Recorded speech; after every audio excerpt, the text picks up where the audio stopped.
12 décembre 2012, il y a quelques mois, c'est le lancement réussi du satellite nord-coréen Hwangryong-song 3. Le lancement de ce satellite entraîne une nouvelle résolution du Conseil de sécurité des Nations Unies avec un nouveau renforcement des sanctions contre la Corée du Nord. Ce point est important. Aucun pays au monde, je dis bien aucun, n'a fait l'objet de sanctions internationales dans le cadre du lancement de la mise sur orbite d'un satellite artificiel, donc d'un projet à caractère scientifique. Les Nord-Coréens ont refusé ces sanctions. Ils ont procédé à leur troisième essai nucléaire le 12 février 2013. Nouvelle résolution du Conseil de sécurité des Nations Unies qui à nouveau aggrave les sanctions. Et enfin, sur 2 mois, mars-avril 2013, parmi les plus grandes manœuvres militaires conjointes entre les Américains et les Sud-Coréens, Kim Il-sung et Fall Eagle, dans la péninsule coréenne. Dès lors, dans cette situation, la République populaire démocratique de Corée a fait valoir qu'elle serait prête à répondre à ce qu'elle considérera comme une attaque contre elle. Elle sera prête à riposter extrêmement vivement à toute violation de sa souveraineté nationale, de ses droits d'État souverain. Elle a parlé de guerre sacrée pour la réunification de la Corée.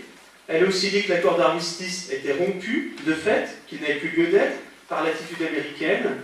Et nos médias, on en a parlé, nos médias ont évidemment mis en avant ces propos, qui certes sont des propos extrêmement vifs, mais de la même façon qu'une personne agressée juge qu'elle a un devoir de se protéger. Les propos de la Corée du Nord sont d'autant plus vifs qu'elle n'a pas la puissance militaire des Américains. Son budget militaire est 1% de celui des États-Unis. On l'a vu malheureusement dans la presse occidentale, c'est un point de vue biaisé, un point de vue uniforme, où on ne retenait que les termes les plus bellicistes, les plus militaires. Mais ce n'est pas ça quand on regarde les sites nord-coréens, quand on regarde le site de KCNA. C'est un droit à riposter, c'est un droit à l'autodéfense, c'est un droit à répliquer face à ce qui serait une agression. Surtout, si on lit la presse occidentale, on lit des choses intéressantes. Le Wall Street Journal, journal qu'on ne peut pas penser être la voix de Pyongyang, le Wall Street Journal, dans son édition du 3 avril 2013, a révélé ce qui s'appelle le plan Playbook. C'est un plan d'escalade des tensions qui a été déterminé par le commandement américain en début d'année.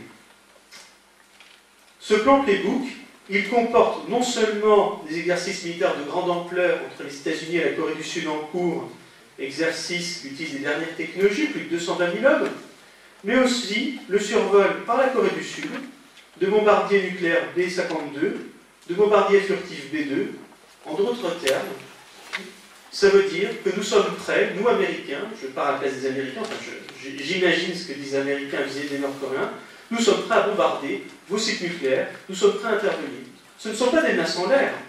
Lors de la première crise nucléaire coréenne en 93-94, on sait que les Américains envisageaient des bombardements en Corée du Nord, ce qui s'appelle un acte de guerre, ce qui s'appelle une agression. Bien heureusement, nous ne sommes pas arrivés là.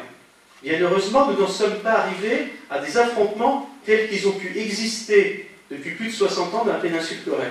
C'est que pour aboutir à la paix, il ne suffit pas seulement d'avoir des déclarations juridiques, il ne suffit pas seulement d'avoir une volonté de parvenir à la paix, il faut également un chemin, il faut un dialogue. Je vous remercie. Merci.